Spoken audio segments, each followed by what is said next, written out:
My name is Grace, and I have been married to my husband, John, for 15 years. We lived in a small town where everyone knew each other.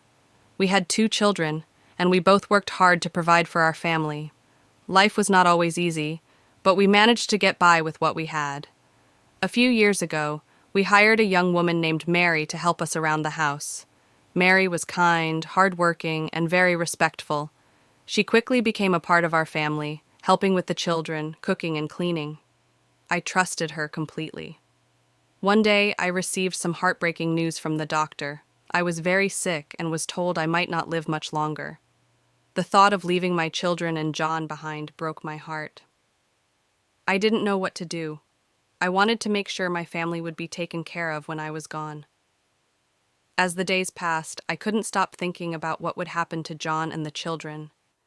John was a good man, but I knew he would be lonely without me.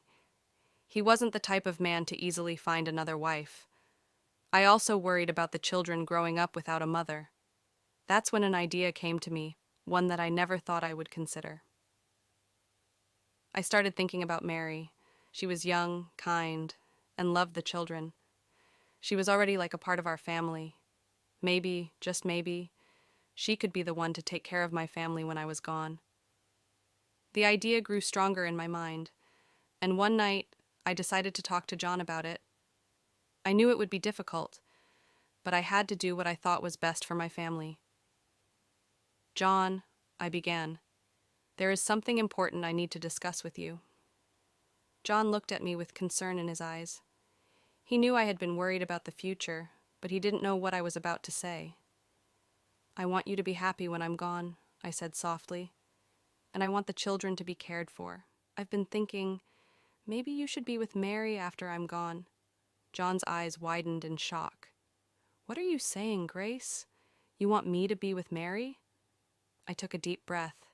"Yes, John. I think it's the best thing for all of us. Mary already loves the children, and she's been like a part of our family. I trust her. If you start building a relationship with her now, maybe it will be easier for everyone when I'm no longer here." John shook his head, unable to believe what he was hearing. "But Grace, you are my wife. I love you. I don't want to be with anyone else." Tears filled my eyes. "I love you too, John. That's why I'm asking you to do this. I want to make sure you're not alone. I want to know that our children will have someone who loves them as much as I do."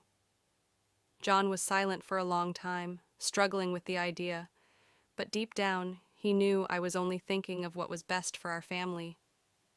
The next day, I talked to Mary. She was surprised and confused by what I was asking. She respected me and had never thought of John in that way, but as I explained my reasoning, she began to understand. "Mary," I said, "I want you to promise me that you will take care of my family when I'm gone. I want you to love John and the children like they are your own. Can you do that for me?" Mary hesitated, tears in her eyes, but eventually she nodded. "I promise, Grace, I will take care of them." It wasn't easy, but over time, John and Mary began to form a bond. It was strange at first, but we all knew it was for the best. I watched as John started to care for Mary, and she for him. They became closer, and I felt a sense of peace knowing that my family would not be alone. A few months later, I passed away. It was a sad time for everyone, but I knew I had done everything I could to make sure my family was cared for. Mary stepped into the role of a mother to my children and a wife to John. It wasn't what any of us had planned, but it was the choice I made out of love. John and Mary continued to raise the children, and they always kept my memory alive. They honored the difficult decision I had made, and in time they found happiness together. It was a hard choice, but I knew it was the right one. I left this world knowing that my family was in good hands, and that gave me the peace I needed.